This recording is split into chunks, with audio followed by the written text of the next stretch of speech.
Hello दोस्तों, आज हम उत्तराखंड पीसीएस के लिए हिस्ट्री के कोई मोस्ट इम्पोर्टेंट क्वेश्चन देखेंगे। तो आइए शुरू करते हैं। पहला क्वेश्चन है हमारा, भारत में पशुपालन एवं कृषि के प्राचीनतम साक्ष्य कहाँ से प्राप्त हुए? तो इसका सही आंसर होता है मेहरगढ़। मेहरगढ़ से यह प्राप्त होते हैं। निम्नलिखित में से किसको कैल्कोलिथिक युग भी कहा जाता है?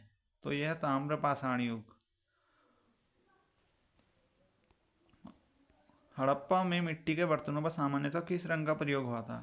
तो इसमें हुआ था लाल रंग का प्रयोग।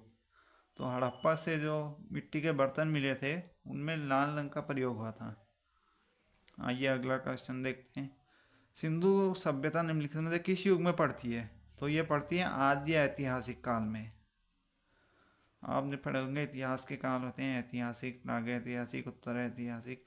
तो उन सब में से ये पड़ती है आद्य ऐतिहासिक में। अगला क्वेश्चन है हमारा, सिंधु घाटी सभ्यता की सबसे महत्वपूर्ण विशेषता क्या है? तो वहाँ की पकी हुई ईंटों से बनी इमारत इसकी महत्वपूर्ण विशेषता है।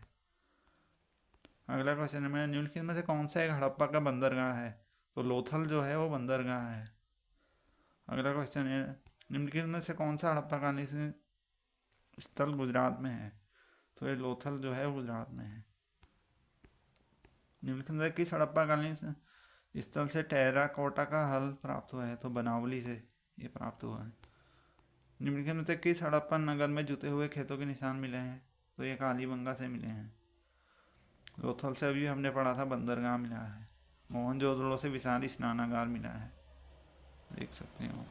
निम्नलिखित में से कौन हड़प्पा और मोहनजोदड़ो के उत्खनन से संबंधी नहीं थे? वीए स्मिथ संबंधी नहीं थे।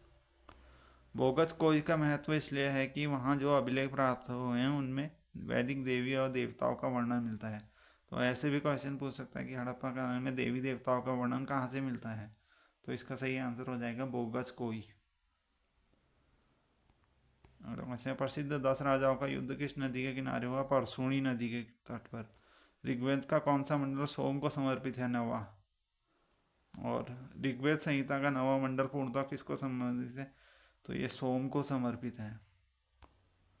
गायत्री मंत्र किस पुस्तक से मिला है? ऋग्वेद। और इसकी रचना विश्वामित्र ने की है। किसके लिए गायत्री की मंत्र किसके लिए समर्पित है? सावित्री को। सावित्री को। अगला क्वेश्चन है हमारा, निम्नलिखित में से किस भारतीय दर्शन ने परमाणु सिद्धांत का प्रतिपादन किया है? तो वैशेषिक। अगला क्वेश्चन है, महावीर स्वामी का जन्म कहाँ हुआ? तो कुंडग्राम में हुआ था। ये सब गलत है। महावीर जैन की मृत्यु निम्नलिखित में से किस नगर में हुई? तो ये पावीपुरी में हुई। और जन्म कहाँ हुआ था? अभी हमने देखा था कुंडग्राम में। भगवान महावीर का प्रथम शिष्य कौन था? तो जामिली, जामाली। तो ये हो सकता है। और निम्नलिखित में से कौन सबसे महत्वपूर्ण पूर्वकाली जैन धर्म कहलाता है? 14 पूर्व सबसे पुराना ग्रंथ है जैन का। महात्मा बुद्ध ने अपना पहला धर्मचक्र प्रवर्तन किस स्थान पर दिया? सारनाथ। धर्मचक्र प्रवर्तन का मतलब होता है उपदेश। तो सबसे पहले उपदेश कहाँ से लिए? सारनाथ में। महात्मा बुद्ध का महापरिनिर्वाण कहाँ हुआ? कुशीनगर में। इसमें उनकी जो समाधि या मृत्यु जो होती है वो कहाँ हुई? कुशीनगर में। त्रिपिटक किसकी धार्मिक पुस्तकें हैं? तो ये बौद्ध धर्म की है। सूत पिटक, विनय पिटक, अभिधम। तो दोस्तों आगे के क्वेश्चन हम देखेंगे अगली वीडियो में। Thank you.